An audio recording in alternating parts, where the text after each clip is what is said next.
আসসালামু আলাইকুম। আজ 26 ডিসেম্বর 2024 পলিটিক্স ক্লাবের মুখোমুখি অপরবেলায় এসে হাজির হয়েছি আপনাদের সামনে। আপনারা জানেন যে একটি খবর, মানে খুবই স্পর্শকাতর একটি খবর, সেটা হচ্ছে সচিবালয়ে অগ্নিকাণ্ড। আমরা আজকে শিরোনাম করেছি সচিবালয়ে অগ্নিকাণ্ড, পরিকল্পিত নাশকতা। শিরোনামটি করেছেন আমাদের মাঝে উপস্থিত আজকের অতিথি, মুসলিম সমাজের মাননীয় চেয়ারম্যান। পক্ষ থেকে আপনাদের জানাই আন্তরিক অভিনন্দন, মোবারকবাদ যে আলহামদুলিল্লাহ ভালো আছি।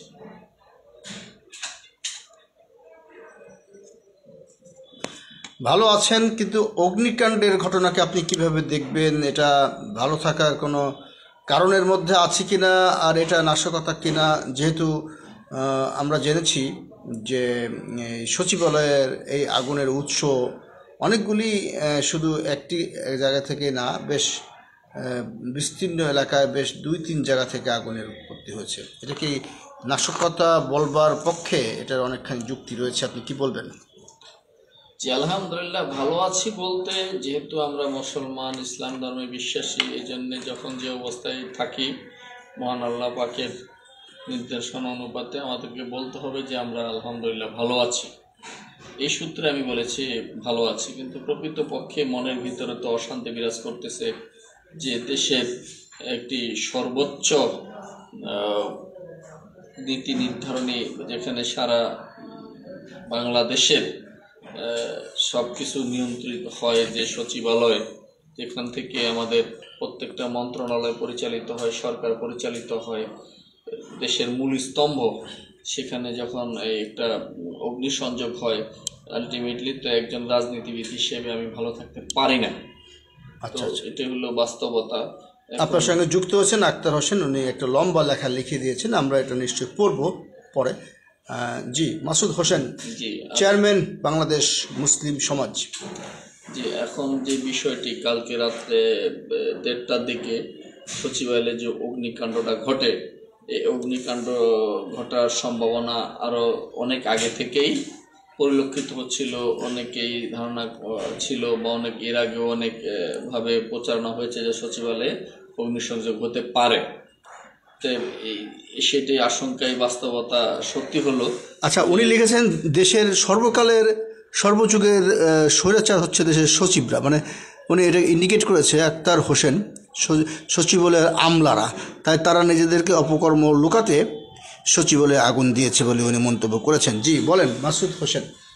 জি, আমার সম্মানিত দর্শক, শ্রদ্ধেয় দর্শক, যে কথাটি বলেছেন এটা অনেকটাই আমি ওনার সাথে একমত পোষণ করব, যে বিগত 15 বছর ধরে যে ফ্যাসিস্ট শেখ হাসিনা উনি রাষ্ট্র পরিচালনা করেছেন এই সচিবদের মাধ্যমেই, এবং যত ধরনের অপকর্ম এই সচিবদের মাধ্যমেই হয়েছে রাষ্ট্রে। আচ্ছা, তো আলটিমেটলি সচিবরা যে এখানে নাশকতার সাথে অনেকে জড়িত থাকতে পারে না, এটা উড়ে দেওয়ার কিছু নাই।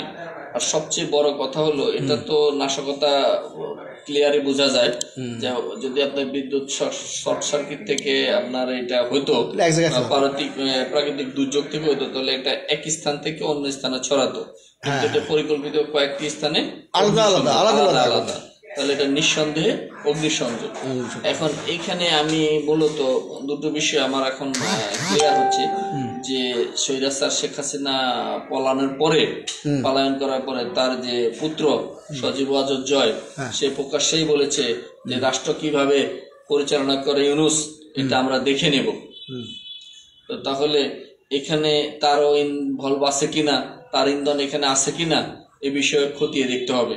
সেই সাথে এই যে গোয়েন্দা সংস্থা, আমাদের যে DGFI, তারপরে হলো NSI, SB, যে রাষ্ট্রীয় গোয়েন্দা সংস্থাগুলো আছে, এরাও কিন্তু এই দায়ভার এড়াতে পারে না। আচ্ছা আচ্ছা, না এখানে তো মনে হচ্ছে, সন্দেহ করা হচ্ছে যে কোনো সচিবালয়ের কোনো গুরুত্বপূর্ণ ফাইল এগুলো পুরানো হয়েছে কিনা, তাই না? যেহেতু বিভিন্ন স্তর থেকে, বিভিন্ন পাশ থেকে আগুনের সূত্রপাত দেখা যাচ্ছে, কিন্তু এটা তো পরিকল্পিতই মনে হচ্ছে, কারণ একটা আগুন লেগে গেলে তো এক জায়গা থেকেই হবে। এটা ওরা যারা করেছে তারা বেশি চালাকি করতে গিয়ে ধরা খেয়েছে। তারা মনে করছে যে এটা মানুষ বুঝতে পারবে না, কিন্তু সাধারণ মানুষ তো বুঝে ফেলেছে যে আগুনের উৎস বিভিন্ন। কিন্তু আপনি যে বললেন যে সজীব ওদের জয়ের হাত আছে, মানে এটা কি আপনি বিরোধিতার খাতিরে বিরোধিতা করলেন? মানে আপনি কি সমালোচনা করতে হবে তাই করলেন, নাকি এর মধ্যে কোনো যৌক্তিক কারণ আছে? না, আমি বিরোধিতার খাতিরে বিরোধিতা করব কেন? সে তো সরাসরি শেখ হাসিনা পলায়নের পরে প্রকাশ্যে বলেছে যে ইউনূস সরকার কিভাবে দেশ পরিচালনা করে এটা আমরা দেখব। এটা এক ধরনের হুমকি, যার কারণে নানানভাবে বাধা সৃষ্টি করছে। ঠিক আছে, আপনি দেখেন ইউনূস সরকারকে বিতর্কিত করার জন্য একের পরে এক তারা ষড়যন্ত্র করে আসছে। আপনি দেখছেন এর আগে সচিবালয়ে এই যে অটো পাশের একটা মিছিল করে সচিবালয়ে ঢুকলো, তারপরে আবার হলো ওই যে আনসার একটা দাবি দাওয়া নিয়ে সচিবালয়ে বিশৃঙ্খল সৃষ্টি করলো। সেখানে দেখা গেল ম্যাক্সিমামই আনসারের নামে কারা, এই আওয়ামী লীগের দোসররা আনসার লীগ। তো তার মানে আওয়ামী লীগের বা ছাত্রলীগের যুবলীগেরই আনসারের ড্রেস পরে নেমে গেছে, আনসারের ড্রেস পরেই অপকর্মগুলো তারা সেখানে করার চেষ্টা করছে। কখনো তারা আনসার লীগ হয়, কখনো তারা হলো আপনার ওই যে হিন্দু ইসকন হয়, কখনো তারা আপনার ওই যে হিন্দু সেজে ওই কি কয় শাহবাগে আসে, কখনো রিক্সাওয়ালা সাজে। তো একের পরে এক ষড়যন্ত্র চক্রান্ত। বিশিষ্ট রাজনীতিবিদ আক্তার হোসেন উনি আরো বলেছেন যে তাদের অপকর্মকে মানে লুকাতে গিয়ে যে আগুনটা দিয়েছে এর ইম্পর্টেন্ট ডকুমেন্টস কিন্তু ওখানে পুড়িয়ে দেওয়া হয়েছে মনে হচ্ছে আর কি। উনি বলেছেন আমাদেরকে সচিবদেরকে বাধ্যতামূলক অবসরে পাঠিয়ে তদন্ত করা হোক, এমনকি রিমান্ডে নেওয়া উচিত। আপনি কি বলেন?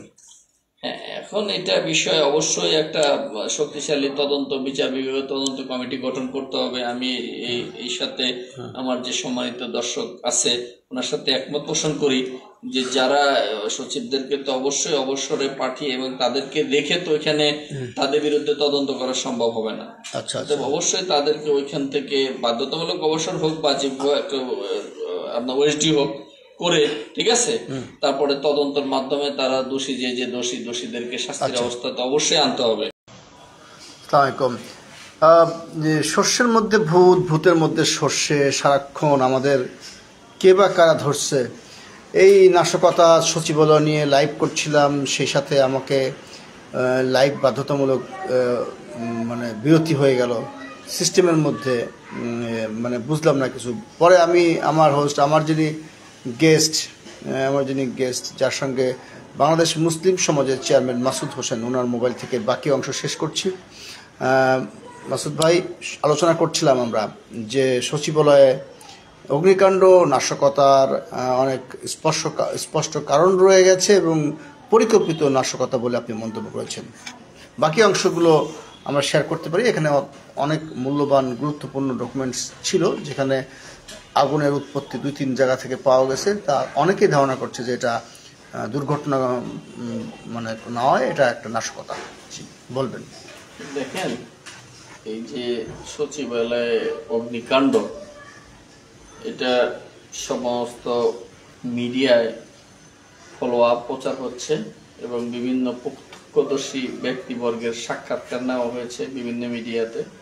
তারা এক বাক্যে বলেছে এটা পরিকল্পিতভাবে অগ্নিসংযোগ করা হয়েছে।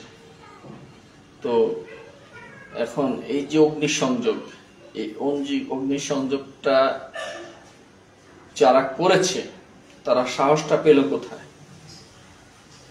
এটা হলো বড় বিষয়, চিন্তার বিষয়। আচ্ছা। এখন দেখেন, যেখানে আমাদের রাষ্ট্রীয় গোয়েন্দা সংস্থা আছে এবং বাংলাদেশের গোয়েন্দা সংস্থা, এটা একেবারে খাটো করে দেখার কোনো বিষয় নাই। বহির্বিশ্বের গোয়েন্দা সংস্থার সাথে যদি আমরা তুলনা করি, সেক্ষেত্রে আমাদের গোয়েন্দা সংস্থা যথেষ্ট খ্যাতি সুনাম আছে। তো অথচ সচিবালয়ের মতো এত সেন্সিটিভ একটি জায়গায় অগ্নিসংযোগ হলো, গোয়েন্দা সংস্থা তারা আগে রিপোর্ট করতে পারলো না। তো কেন পারলো না, এ বিষয় খতিয়ে দেখতে হবে। তো গোয়েন্দা সংস্থা কিভাবে জানবে? আগুন লাগাবে যারা, তারা তো গোপনে বাইরে আলোচনা করে টুস করে লাগিয়ে দিয়েছে। গোয়েন্দা সংস্থার তো কাজই হলো রাষ্ট্রের কোথায় কি হচ্ছে, কারা রাষ্ট্রবিরোধী কর্মকাণ্ডের পরিকল্পনার শখ ছক আঁকতেছে, আচ্ছা, ঠিক আছে, এটাই তো গোয়েন্দা সংস্থাগুলো তাদের কাজ, ঠিক না, যে রাষ্ট্রবিরোধী কোনো কর্মকাণ্ড হচ্ছে কিনা বা কেউ করতেছে কিনা, ঠিক আছে। তো এখন দেখেন আমি মনে করি যে গোয়েন্দা সংস্থার এখানে ব্যর্থতার পিছনে অনেকগুলো কারণ থাকতে পারে। এর ভিতরে 1 নাম্বার কারণ, গোয়েন্দা সংস্থাগুলোতে যে এখনো পর্যন্ত আপনার স্বৈরাচার এই পলাতক শেখ হাসিনার অনেক দোসররা রয়েছে, এই সচিবালয়ে অগ্নিসংযোগ ঘটার মাধ্যমে এটা স্পষ্ট প্রমাণিত হলো। আরেকটা বিষয় আমরা বারবার বলে আসতেছি যে সাহসটা কোথায় পেল যারা এই কাজটা করেছে। তো এখন এই যে অন্তর্বর্তীকালীন সরকার, এই অন্তর্বর্তীকালীন সরকারে আমরা বারবারই বলেছি এখানে স্বৈরাচারের দোসররা পরিকল্পিতভাবে ঢুকে পড়েছে এবং ভারতের দোসররা এখানে পরিকল্পিতভাবে ঢুকে পড়েছে। এটাকে সংস্কার করা অত্যন্ত প্রয়োজন। এরা তো প্রফেসর ইউনূসকে যে বেকায়দায় ফেলবে, এটা হলো তার একটা সিম্পটম। আপনি দেখেন নানান জায়গায় অপকর্ম হচ্ছে।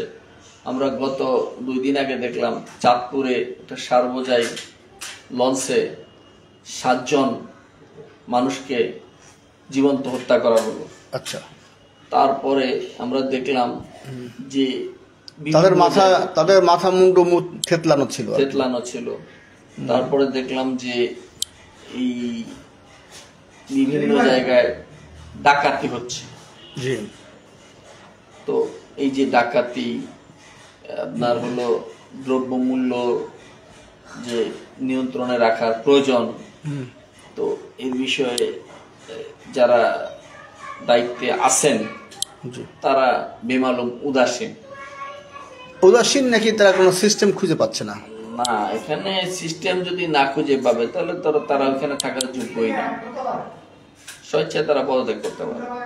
তারপরে দেখেন আইন শৃঙ্খলা ব্যাপারটা দেখেন, আইন শৃঙ্খলা যে এখনো আমরা ভালো করতে পারিনি। তো এর পিছনে কারণটা কি? যে একদিকে তারা উপর দিয়ে প্রফেসর ইউনূসকে বলতেছে যে আমরা তো চেষ্টা করতেছি, আমরা তো আপনার পাশেই আছি, আর তলে তলে তারা ওই স্বৈরাচারের পলাতক যে ফ্যাসিস্ট হাসিনা তার নির্দেশনা পালন করে যাচ্ছে। তো এখন এই যে বললাম যে সজীব ওয়াজেদ জয় শেখ হাসিনা পলানোর পরে যেইভাবে কথা বলল যে প্রফেসর ইউনূস কিভাবে দেশ পরিচালনা করে তারা দেখে নেবে, এখন তো এই কথাগুলোর যথার্থ বাস্তবতা আমরা দেখতে পাচ্ছি। তো এখন ওই যে আপনি বললেন শস্যের ভিতরে যদি ভূত থাকে তাহলে এই ভূত তাড়াবে কে? এখন এই যে 7 সদস্য কমিটি করেছে তদন্ত করার জন্য, এই তদন্ত কমিটি কি ধরনের তদন্ত করে এখানেও একটা দেখার বিষয় আছে। যে তারা কি 7 সদস্যের তদন্ত কমিটিকে সময় দেওয়া হচ্ছে 7 দিন। তো এই 7 দিনের মধ্যে কি পারবে এরা কোনো কুলকিনারা খুঁজে বের করতে? 7 দিন তো প্রয়োজন হয় না। যদি সত্যিকারের আপনার ওই আমার ইচ্ছা থাকে, সদিচ্ছা থাকে যে আমরা এটা সত্যিকার একটা তদন্ত করে এটা বের করব, তাহলে এটা 72 ঘন্টা বা 24 ঘন্টার ভিতরে সম্ভব। তার কারণটা কি, এখন ওই যে বললাম যদিও তাদের সদিচ্ছা থাকেও আমি ধরে নেই, কিন্তু ওই যে শস্যের ভিতরে ভূত, ওই ভূতদের কারণে ওই তদন্ত বিঘ্ন হতে পারে। যে আমরা তো দেখেছি যে সাগররণী হত্যার যে তদন্ত, এই তদন্ত তো বরাবর চলেই আসতেছে, সেঞ্চুরি হয়ে গেছে, তদন্ত আর শেষ হয় না, তদন্তর সেঞ্চুরি। এর কারণটা হলো কি, শস্যের ভিতরে ভূত থাকলে আপনি তো আর ওই তদন্তের আর কোনো শেষ হবে না। কিন্তু ঠিক আছে, তারপরে আবার এটা তারপরে হচ্ছে না কেন? মানে সরকার তো পাল্টালো, সাগর রনির তদন্তের কি হলো? সরকার তো পাল্টাইছে, ঠিক আছে, কিন্তু সরকারের তো মূল যে রঙের কিছু বদল হয়েছে, আচ্ছা, কিন্তু প্রকৃত পক্ষে তো সরকার বদল হয় নাই। আগে শেখ হাসিনা ছিল একক ব্যক্তি, এখন যারা শেখ হাসিনার সুবিধাভোগী এখন তারা আছে সরকারের ভিতরে, প্রশাসনে তো তারাই। আমরা পুলিশে দেখেন, পুলিশের উচ্চ পদস্থ বা তৃণমূল পর্যায়ে ম্যাক্সিমামই তো ওই তাদের লোকজনই এখনো আছে, গোয়েন্দা সংস্থা তো তাদের লোকজনই আছে। হয়তো আমার নাম কাও আসতে কিছু পরিবর্তন হয়েছে কিছু কিছু জায়গায়। তো এখানে হাসিনা তো একক ব্যক্তি, তার মানে পুরোপুরি প্রশাসনের সংস্কার কি এখনো করা সম্ভব হয় নাই বলে আপনি মনে করছেন? প্রশাসনের সংস্কার তো এখনো পর্যন্ত করতে পারে নাই কেন? যারা করবে তারাই তো আসলে কি বলবো। আপনি কি মনে করছেন যে তাদের মধ্যে এখনো সেই সর্ষের মধ্যে ভূতগুলো রয়ে গেছে, এমনকি উপদেষ্টা পরিষদও রয়ে গেছে বিতর্কিত লোক? অবশ্যই উপদেষ্টা পরিষদে বিতর্কিত আছে। আপনি দেখেন শেখ মুজিবের মতন একটা কালফিটের ছবি আপনি ওই সচিবালয় থেকে শুরু করে বঙ্গবন্ধু থেকে শুরু করে কয় মাস পর্যন্ত শেখ মুজিবের ছবি পিছনে নিয়ে তারা মিটিং করছে। না, আপনি শেখ মুজিবকে কালপিট বলতে পারেন না, শেখ মুজিবকে আপনি প্রশংসা না করতে পারেন, কিন্তু তাকে তো গালি দিতে পারেন না। কেন বলতে পারবো না? আপনি দেখেন এই কালপিট তো 1971 সালে এই দুই পাকিস্তানের ভিতরে বিরোধ সৃষ্টি করে লক্ষ লক্ষ মা বোন ধর্ষিত হয়েছে। ওই কালপিটের ভাষা অনুযায়ী 30 লক্ষ মানুষ মারা গেছে। আচ্ছা, 30 লক্ষ শহীদ হয়েছে। এত মানুষ শহীদ হয় নাই? হ্যাঁ, তো 30 লক্ষ মানুষ শহীদ হয়েছে, এটা তো এই কালপিটের ভাষ্য অনুযায়ী। কেউ কেউ বলে 3 লক্ষ। তাহলে এই 3 লক্ষ হোক আর 3000 হোক আর 30 লক্ষই হোক, তো হয়েছে তো, এটা তো বাস্তবতা। তাহলে তাকে কি বলবো? কালপিট বলবো না? আচ্ছা, কেন বলবেন? এই যে 30 লক্ষ মানুষকে যে হত্যা হইলো, মানুষের হত্যা হলো, এর জন্য দায়ী কে? এটা কি শেখ মুজিবুর রহমান দায়ী? ডেফিনেটলি সে দায়ী, কারণ দেশে বিশৃঙ্খল কে সৃষ্টি করছে? উনি তো আসলে বৈষম্যের বিরুদ্ধে আন্দোলন করতে গিয়ে। বৈষম্যের বিরুদ্ধে আন্দোলন কি টু কারেন্সি? এক দেশে দুই মুদ্রা? এক দেশে দুই মুদ্রা হয়তো এটা সমঝোতার কোনো ডাক ছিল।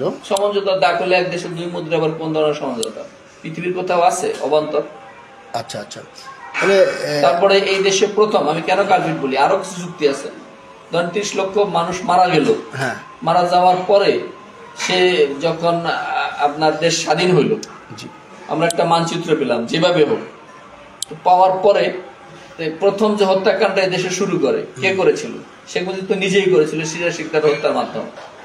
আচ্ছা আচ্ছা, তখন শত শত মানুষকে কে হত্যা করেছে? বিচার বহির্ভূত হত্যাকাণ্ডের সূচনা করেছেন উনি।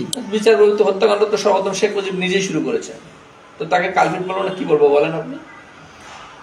আচ্ছা আচ্ছা, আর এই কালপিটের ছবি 5ই আগস্টের সময় তারপরও দেখছি যে উপদেষ্টারা তাদের মাথার উপরে কালপিটের ছবি ঝুলে, বঙ্গবন্ধু তাদের উপরে ঝুলে। তারপরে সর্বোপরি যে এই যে 25 জানুয়ারি আসতেছে, তার মানে স্বাধীনতার বা মুক্তিযুদ্ধে স্থপতি বলা হয় এবং শেখ মুজিবকে, এবং তাকে বঙ্গবন্ধু বলা হয় অনেকে। এটা অবশ্য যদিও আইন করে শিথিল করা হয়েছে সম্ভবত। আর আপনি কি মনে করেন যে উনি বঙ্গবন্ধু নন? বঙ্গবন্ধু তো ওনারে দিচ্ছে, ওনার দলের চাওয়ালা চালা চামড়ুরা যে হলো লক্ষ্মী বাহিনীর প্রধান ছিল, লক্ষ্মী বাহিনীর অত্যাচার যেগুলা করছিল যে তোফায়েল, এই তোফায়েলই তো তাকে বঙ্গবন্ধু উপাধিতে ঘোষণা করছে, তৎকালীন ছাত্রলীগের সভাপতি ছিল। তার মানে সংবিধান থেকে এগুলো কারেকশন করা হয়েছে বোধ হয় ইতিমধ্যে। অবশ্যই আপনার এই যে এই তোফায়েলের নেতৃত্বে লক্ষ্মী বাহিনী যখন গঠন করলো, তখন তো এই দেশে শত হাজার হাজার মানুষের উপরে জুলুম অত্যাচার শুরু করেছে। মসজিদের ইমাম থেকে শুরু করে আলেম ওলামা থেকে শুরু করে সাধারণ মানুষ কে না লক্ষ্মী বাহিনীর অত্যাচারের সম্মুখীন হয়েছে। কিন্তু আমরা কি একটা দোষারোপের রাজনীতি থেকে বের হয়ে একটা নতুন রাজনীতি খুঁজতে পারি না? পলিটিক্স ক্লাব কি সেটা করতে পারে না? যে একজন জিয়া মারা গেছে বা শেখ মুজিবুর রহমান মারা গেছেন, তাদেরকে আমরা গালি দিচ্ছি বা কালপিট বলছি, ইতিহাসকে টানা হেঁচড়া হবে, ইতিহাস নিয়ে টানা হেঁচড়া হবে, কিন্তু ইতিহাসের দায় যাদের ঘাড়ে, যারা ইতিহাসকে বিকৃত করেছে বা ইতিহাস যাদেরকে দোষারোপ করতে চায়, তাদেরকে আমরা আরেকটু ভদ্র ভাষায় বোধহয় সমালোচনা করতে পারি না। ভদ্র ভাষায় কালপিট তো একটা ভালো ভাষা, এটা তো আমি খারাপ কিছু বলি নাই, আমি তো ওনার গালি দেই নাই। আচ্ছা, তাহলে আপনি বলতে চাচ্ছেন যে কালপিট কোনো গালি না? না, উনি যে অপরাধের যদি হিসাব করতে যায় তো ওনার মরণোত্তর বিচার হইতে পারে। আচ্ছা, কি ধরনের মরণোত্তর বিচার কি ধরনের মরণোত্তর বিচার করা যেতে পারে? এই যে সিরাজ শিকদার যে হত্যার শিকার হইল, হ্যাঁ, এই যে রাজনৈতিক হত্যার প্রথম যে সিরাজ শিকদার, যিনি আপনি নিজেই বলেছেন যে আপনার খুনের যে বিষয়, মরণোত্তর বিচারের বিধান বাংলাদেশে আছে কিনা? না থাকলেও করতে হবে।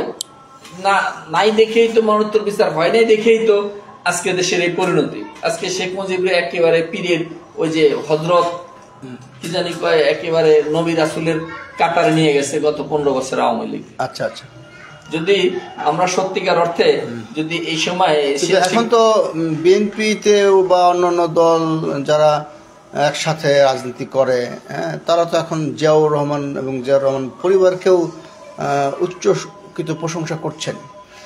এই যে উচ্চকৃত প্রশংসা করা, যারা পাওয়ারে থাকে এবং যারা থাকে না তাদের নিন্দা মন্দ করা, এই কালচার থেকে বের হওয়া যায় কিনা, মানে আমি জাস্ট জানার জন্য। কালচার থেকে তো বের তো হতেই হবে, কালচার থেকে তো বের হওয়া তো এটা হতে হবে, কিন্তু কখন হতে হবে? যখন আপনি অপরাধগুলোর বিচার করবেন।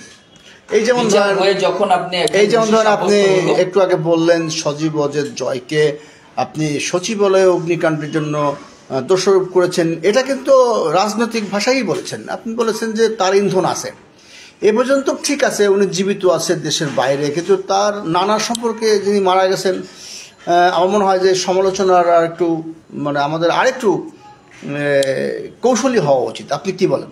না, কৌশলী তো এখানে কিছু নাই, অপরাধ তো অপরাধী, অপরাধ নিয়ে তো কোনো আপোষ নাই। আজকে যদি আমরা যদি অপরাধ হয়, আপনি বলেছেন যদি অপরাধ করে থাকে, মরণোত্তর বিচারের কথা বলেছেন, যদি অপরাধ করে থাকেন তাহলে মরণোত্তর বিচারের আপনি যদি আপনার মুসলিম সমাজ যদি পাওয়া যায়, ক্ষমতা যায়, আপনি কি মরণোত্তর বিচার করবেন?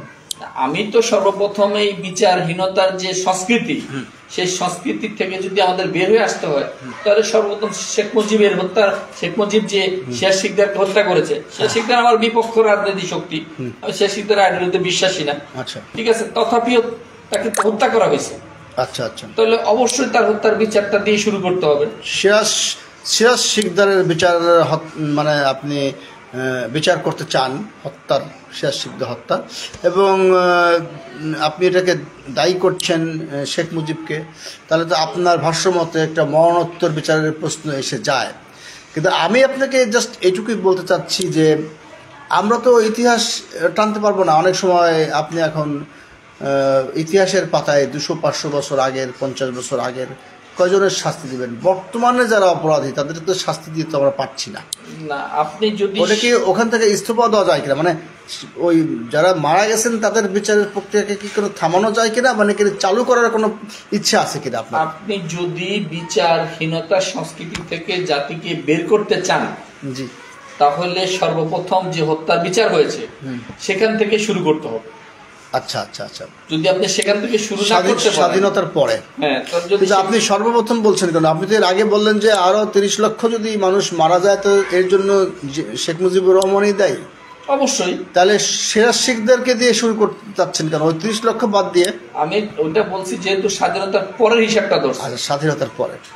যদি স্বাধীনতার পূর্বের হিসাবে যান, সেখানেও তো ধরতে গেলে তার স্বাধীনতার পূর্বে তো আর পাকিস্তান একটা, পূর্ব পাকিস্তান পশ্চিম পাকিস্তানের একটা বিচার বিভাগ আলাদা ছিল, ঠিক আছে, তখন সেই জায়গার ক্ষেত্রে তিনি অপরাধী ছিল, সেটার হিসাব ছিল, দায়ভার ছিল পাকিস্তান গভর্নমেন্টের, এটা আমাদের দায়িত্ব না। এখন যেহেতু স্বাধীন বাংলাদেশ হয়েছে 16 ডিসেম্বর, যেভাবে হোক হয়েছে, তো তাহলে কি আপনার ভাষ্যমতে বঙ্গবন্ধু মানে শেখ মুজিবুর রহমানকে কি আর স্বাধীনতার স্থপতি বলা যাবে না? প্রশ্নই ওঠে না, কেন বলা যাবে? কালপিট তো কালপিটই। এবং তাহলে কি মানে ইতিহাসের পাতায় যে শেখ মুজিবুর রহমানের নাম লেখা ছিল তাকে বঙ্গবন্ধু বলা যাবে না? কেন বলতে হবে বঙ্গবন্ধু? বঙ্গবন্ধু যদি কেউ বলে তাকে কি কোনো আপনি দোষারোপ করতে চাবেন? যারা অজ্ঞ, যারা ইতিহাস থেকে শিক্ষা নেয় নাই, তারা তাকে বঙ্গবন্ধু বলে। এক সময় সংবিধানে তো মানে একটা আইনই ছিল যে বঙ্গবন্ধু বলতে হবে। এখন আপনারা কি এমন আইন করবেন কিনা যদি পাওয়ারে আসেন যে বঙ্গবন্ধু বলা যাবে না? দেখেন, যদি এই 15ই আগস্ট শেখ মুজিব হত্যার পরে যারা ক্ষমতায় এসেছে তারা যদি সিরাজ শিকদার হত্যার বিচার করত, তাহলে এই যে আওয়ামী লীগ যারা যে অপরাধগুলো আজকে যে 2024-এ দেখছেন করতেছে বা করছে, এই অপরাধের সম্মুখীন হইতে হইতো না জাতি, তাহলে এদের তখনই ভ্যানিশ হয়ে যায়। আচ্ছা, যদি শেখ মুজিবের বিচার হতো। আচ্ছা, আজকে আমরা ব্যর্থ কোথায়? ব্যর্থ হলো যারা 15ই আগস্টের পরে যারা রাষ্ট্র ক্ষমতা নিছে, তারা সিরাজ শিকদার হত্যার বিচার করতে পারে না। আচ্ছা, আচ্ছা, যদি ওইখান থেকে বিচার শুরু হইতো, তাহলে ওদের ভয় হইতো যে না, এ তো কালপিট। তখন ইতিহাসে শেখ মুজিব এখন হলে যে কথাগুলো বললেন আপনি, যে বঙ্গবন্ধু জাতির জনক, যে আওয়ামী লীগের ভাষায় জাতির জনক তো দূরে থাক, ওই বঙ্গবন্ধু তো দূরে থাক, ইতিহাসের কাঠগড়ায় সে ভিলেন হয়ে থাকতো। কিন্তু এই দোষ কার? এই দোষ হলো 75-15 আগস্টের পরে যারা রাষ্ট্র ক্ষমতায় এসেছে, আমি তাদেরকে দায়ী করবো। তাহলে আপনি কি শেখ মুজিবকে মানে জাতির জনক বলতে অস্বীকৃতি জানাচ্ছেন? অবশ্যই। এখানে একটা পর্ব শুরু হলো, সে পর্বটা হচ্ছে খুবই ইন্টারেস্টিং। সেটা হচ্ছে যে হয়তো আপনি বা আপনার মতাদর্শী বা যারা যারা এই আওয়ামী বিরোধী, হ্যাঁ, তাদের মধ্যে এক ধরনের মানে সিদ্ধান্ত এসেছে যে জাতির জনক বঙ্গবন্ধু, এগুলো বলা যাবে না। কিন্তু ভবিষ্যতে এমন কোনো সিদ্ধান্ত নেবার ইচ্ছে আপনাদের আছে কিনা? যদি কেউ বঙ্গবন্ধু বা জাতির জনক বলে, তাদেরকে আপনারা আবার সাংবিধানিকভাবে আইনের আওতায় আনতে চান কিনা?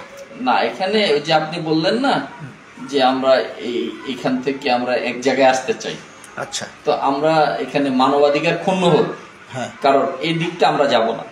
সে যদি বঙ্গবন্ধু বলে তার ভালো লাগে, সে বলুক না। কিন্তু কেউ কেউ বলছে দেব না, তার যদি বাবা থুয়ে যদি আরেকজনকে বাবা বানায়, ঠিক আছে, কেউ যদি বানাইতে চায় সেটা সে বানাক, তার মত প্রকাশের স্বাধীনতা আছে। না, কিন্তু আমরা মত প্রকাশের স্বাধীনতা খর্ব হোক, এই কাজ আমরা কখনোই। অনেকে বলছেন যে আসলে খুবই পরিকল্পিতভাবে শেখ মুজিবুর রহমানকে বেশি করে হাইলাইট করা হয়েছে। মানে কেননা যে বাংলাদেশের ইতিহাসে আরও অনেকেই রয়ে গেছেন যাদের নাম মানে স্যার সলিমুল্লাহ, ভাসান নীনব, তারপর শেরে বাংলা একে ফজলুল হক, তারপরে আরও কয়েকজন আছেন যাদের সোহরাওয়ার্দী, তাদের অবদানকে পিছনে ঠেলে দিয়ে শুধুমাত্র একক প্রচেষ্টায় কোনো না কোনো দল তাদের নেতাকে সামনের দিকে 1000 বছরের নেতা বানানোর চেষ্টা করেছে। কিন্তু আমার তো মনে হয় যে প্রত্যেকেরই যার যার জায়গায় তার তার অবদান আছে, সেইগুলো কি সমানভাবে ইতিহাসকে ঢেলে সাজানোর ইচ্ছে কি আপনাদের আছে কিনা?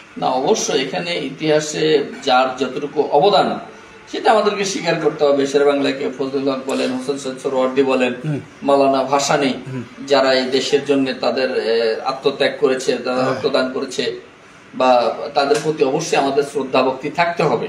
আচ্ছা, যারা অপরাধী সেই সাথে তাদেরকেও আমরা সেভাবে স্মরণ করতে হবে। এটা হলো একটা জাতিকে যদি আগায় নিতে হয়, তাহলে এই কালচারই আমাদের সৃষ্টি করতে হবে। আর যেটা বলতেছিলাম, আপনি দেখেন যে আজকে যে সচিবালয় অগ্নি সংযোগের কথা বললেন, এরাও তো এই 71 সালে এই যে যারা এই কালফিটের দল যারা করত, এরাও তো ব্যাংক ডাকাতি গুলো করেছে। তার ছেলের বিরুদ্ধে অভিযোগ, যে ব্যাংক ডাকাতি সবাই জানে, শেখ কামালের বিরুদ্ধে ব্যাংক ডাকাতি। আমি তো জানি যে এটা সম্পূর্ণ গুজব। তারপরে হলো আপনার এটার ব্যাপারে আমি ওই দিন আপনার টক শোতে বলেছিলাম, এর সাথে কেস দাস সাক্ষী এখনো আছে একজন। আচ্ছা, আচ্ছা। তো তারপরে হলো আপনি দেখেন এই যে তখন যে অগ্নিসংযোগ গুলো হয়েছে বিভিন্ন বাড়িতে বাড়িতে, তারা অগ্নিসংযোগ করতো, লুণ্ঠন করতো, আর দোষ দিত কারণকে, যারা পাকিস্তান বাহিনী যাদেরকে আপনার হলো যারা তৎকালীন সচিব ছিল, শান্তি কমিটি যারা করছে, শান্তি কমিটির যারা সদস্য ছিল, মূলত এই শান্তি কমিটিটা তখন করা হয়েছিল এটা দেশকে স্থিতিশীল পরিবেশ আনার জন্য। আচ্ছা, আচ্ছা। এটা সচিবদের নেতৃত্বে হয়েছিল তখন, যেখানে যাদেরকে রাজাকার বলা হয় সেই সময়।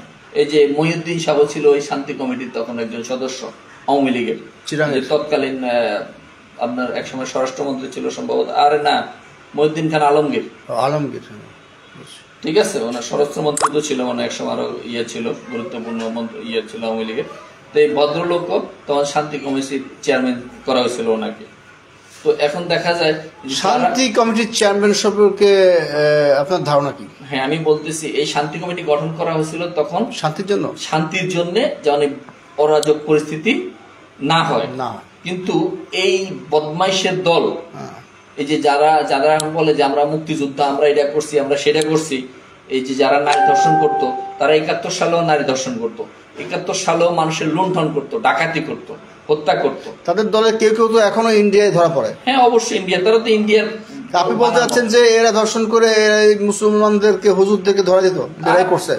এদের তো এখনো তাদের এই রাজনীতিতে তারা এরকম মিথ্যা রাজনীতি তারা করে ইতিহাস, মিথ্যার চাষ হচ্ছে। হ্যাঁ আপনার এই যে সেই সময় এই যে এই বিগত এই ফ্যাসিস্ট হাসিনা সরকারের একজন মন্ত্রী ছিল, আপনি জানেন, যারা মুক্তিযোদ্ধা মন্ত্রী দায়িত্ব দিছিল, আচ্ছা, ওই যে আপনার গাজীপুরের মুজাম্মেল, এই মুজাম্মেল হক, উনি তো নিজে একটা নববিবাহিত নববধূ নিয়ে যাচ্ছে, তার স্বামী সেখান থেকে জোর করে নিয়ে যেয়ে তাকে ধর্ষণ করা হয়েছে। তখন সেনাবাহিনী, ইতিহাস আমরা শুনেছি, তখন সেনাবাহিনী সদস্য যখন অ্যারেস্ট করে, কিন্তু পরবর্তীতে শেখ মুজিব নিজে তাকে ছাড়ার জন্য নির্দেশ দেয়, ক্ষমা করে দেয়। তো তাহলে এদের ইতিহাস তো সেই পুরাতন, ক্ষমা তো মহৎ গুণ। তো এই যে এদের ইতিহাস তো পুরাতন ইতিহাস, কিন্তু এই ধরনের এছাড়াও আপনি অসংখ্য, আপনি এটা তো একটা ধর্ষণের দায় থেকে বাঁচিয়ে দেওয়ার রাইট বোধহয় কারণ নাই। আর যদিও মানুষের মৃত্যুদণ্ড থেকে বাঁচাতে পারেন একমাত্র রাষ্ট্রপতি, তারপরে ধর্ষণ থেকে বাঁচাতে পারবেন না। আর আরেকটু দেখেন, তার যে ছেলে, আমি যে কেন বলছি তাই কাজ, তার যে ছেলে ডক্টর এই যে শেখ কামাল, এই শেখ কামাল একটা বিবাহের অনুষ্ঠানে মেজর ডালিম সাহেবের স্ত্রীকে নিয়ে সে টানা হেঁচড়া করছে। এটা নিয়ে তার কাছে বিচার দিছে, সে বলে যে ইয়াং বয়সে বলা পায়নি, একটু এগুলো দুষ্টামি ফাজলামি করে, যাক এটা আমরা করে ফেলবো, এটা সমাধান হয়ে যাবে, সমাধানের দিকে চলে যাব। তো মেজর ডালিম কি ওটার জের ধরে কি শেষমেশ ফাইনাল ডিসিশন নিল? একটা ক্ষোভ আছেই, ক্ষোভ আছে না শুধু এখানেও তো, এখানে তো মেজর ডালিমের একটা ক্ষোভ আছে। আচ্ছা, এখানে একটা প্রশ্ন, আমি বলেছিলাম ক্ষমা মহৎ গুণ, তো সেজন্য আমরা কি আসলে ইতিহাসের পাতার উল্টো দিকে যারা আছে, যাদের আপনি সিরাজ শিকদারের হত্যাকারী বললেন, বা 30 লক্ষ মানুষের হত্যার জন্য ধাবিত করেছেন, কম বেশি হতে পারে, এই স্বাধীনতা যুদ্ধের নামে এখানে মানুষের জীবন গিয়েছে, আপনি বলতে চাচ্ছেন এইটার একটা ভুল ছকের কারণে, শেখ মুজিবের ভুল ছকের কারণে যুদ্ধ হয়েছে, আপনি এই সমস্ত দায়ে দোষে তাকে দায়ী করছেন। আপনাদের মুসলিম সমাজের এমন কোনো ইচ্ছা আছে যে অতীত ইতিহাসে যাদেরকে আপনারা দায়ী করেন তাদেরকে ক্ষমা করে দিবেন? না, আমরা তো একটা ক্ষমা করে দিব বলতে বিচারের মাধ্যমে সে ক্ষমা প্রাপ্তি হইতে পারে, বিচারহীনতা সংস্কৃতিটা আমাদের চালু করতে হবে। কিন্তু যে পৃথিবীতে নাই, তার বিচার কিভাবে করবেন? তার বিচার হলো মরণোত্তর বিচার হতে পারে, সে দোষী কি দোষী না, দোষীর মাধ্যমে সে যদি, আমিও জানি যে আপনি, কিন্তু আমি জানি যে আপনার মুসলিম সমাজ একটা ধর্মীয় চেতনায় বিশ্বাসী একটি রাজনৈতিক দল, কিন্তু ইসলাম ধর্মে আমি যতটুকু জানি যে কেউ মারা গেলে তাকে নিয়ে আর বিচার হয় না, ধর্মের বিধানে নাই। হ্যাঁ, এখানে আমি আপনার সাথে একমত যে যেহেতু একজন মানুষ মৃত ব্যক্তি মৃত্যুবরণ করেছে, তাহলে আমাদের ধর্মমতে সে তার কৃতকর্মের শেষ জায়গায় চলে গেছে। আপনি কেন মরণোত্তর বিচারের কথা বলছেন? এখানে আমি আপনার সাথে ডেফিনেটলি একমত, কিন্তু আমি বলতে চাচ্ছি এটা যে একটা জাতিকে যদি আপনি একটা রাষ্ট্রকে সঠিক জায়গায় নিতে যান, তাহলে সঠিক ইতিহাস, তাহলে সঠিক ইতিহাসটা তো আপনাকে তুলে ধরতে হবে, উত্থাপন করতে হবে। এখানে আপনার সঙ্গে আমি একমত যে সঠিক ইতিহাস তুলে ধরতে হবে, যে কার কতটুকু দোষ, কার কতটুকু দায়, এবং কে কতটুকু প্রশংসা পাওয়ার যোগ্য, সেই ইতিহাস তৈরি হওয়ার ক্ষেত্রে আমি একমত আপনার সঙ্গে। কিন্তু আমি তো মনে করি যে আসলে মরণোত্তর বিচার এইগুলো আসলে ধর্মমতে আমি আসলে মরণোত্তর বিচারটা ওইভাবে বলি না যে শেখ মুজিবের মরা মানুষের ফাঁসি দিবে, আমি কিন্তু সেটা বলিনি। আচ্ছা, আমি বলেছি যে এই ধরনের একটা সংস্কৃতি যদি ইতিহাসের সঠিক তথ্যটা জাতি জানতে পারে, তাহলে তার যদি ওইভাবে একটা কালচার সৃষ্টি হয়, তাহলে আগামী দিনে যারা আমরা আছি, যারা এই দেশে বসবাস করি, তারা এই কাজগুলো করতে ভয় পাবো। তো আজকের পলিটিক্স ক্লাবে আলোচনা ভালোই জমেছে আপনার সঙ্গে আমার। আমি আজকের আলোচনা এখানে শেষ করব, যেহেতু নামাজ, তারপরে আরও অন্য পর্ব শুরু হবে। তো আপনি খুবই চমৎকারভাবে বর্ণনা করেন এবং দেশের বাইরের বিভিন্ন ঘটনাবলীর সঙ্গে এবং ইতিহাসের সঙ্গে স্পর্শ রেখে আপনি কথাগুলো বলেন। যদিও কিছু বিষয় আপনার ভুল হলে আপনি সেটাকে তৎক্ষণাৎ আপনি দায় স্বীকার করেন, সেজন্য আপনাকে পলিটিক্স ক্লাবের পক্ষ থেকে অসংখ্য ধন্যবাদ। এবং পলিটিক্স ক্লাবের পক্ষ থেকে আপনার জন্য একটি সুদৃশ্য গ্রিন পার্টি লেখা একটি কলম আমি দিতে চাই, এবং সেই সাথে আপনি পলিটিক্স ক্লাবের এই আলোচনা সভায় এসে যোগ দিয়ে পলিটিক্স ক্লাবের মুখোমুখি আপনার কেমন লেগেছে সেটা একটু আমাদের বইয়ে লিপিবদ্ধ করবেন। আমি আজকের আলোচনা আপনার লেখার মধ্য দিয়ে শেষ করব। আপনি যেসব বিষয়গুলো বলেছেন তার মধ্যে প্রথম আমাদের শিরোনাম ছিল সচিবালয়ে অগ্নিকাণ্ড, এবং এটা ষড়যন্ত্র, নাশকতা এবং ডেফিনেটলি নাশকতার কথাই আপনি বলেছেন, কারণ আমরা দেখেছি যে 2-3 দিক থেকে আগুনের উৎস, এবং সেখানে আপনি বলেছেন যে সজীব অজের জয়ের এটাকে মানে পিছনে আছে এবং তার মানে সে উদ্বুদ্ধ করেছে এবং তাকে আপনি দায়ী করেছেন। সেই সাথে আপনি তার নানা সম্পর্কে আরও অনেক কথা বলেছেন, দায়ী করেছেন। এবং ইতিহাসের পাতা উল্টাতে গেলে আমরা দেখি যে সত্যি ইতিহাসকে সঠিকভাবে লেখা দরকার, এবং ইতিহাসের দায় কার কতটুকু বেশি কম সেগুলো লিপিবদ্ধ হওয়া দরকার, এবং সেজন্য আপনার এই প্রস্তাবনাকে আমি ধন্যবাদ জানাই।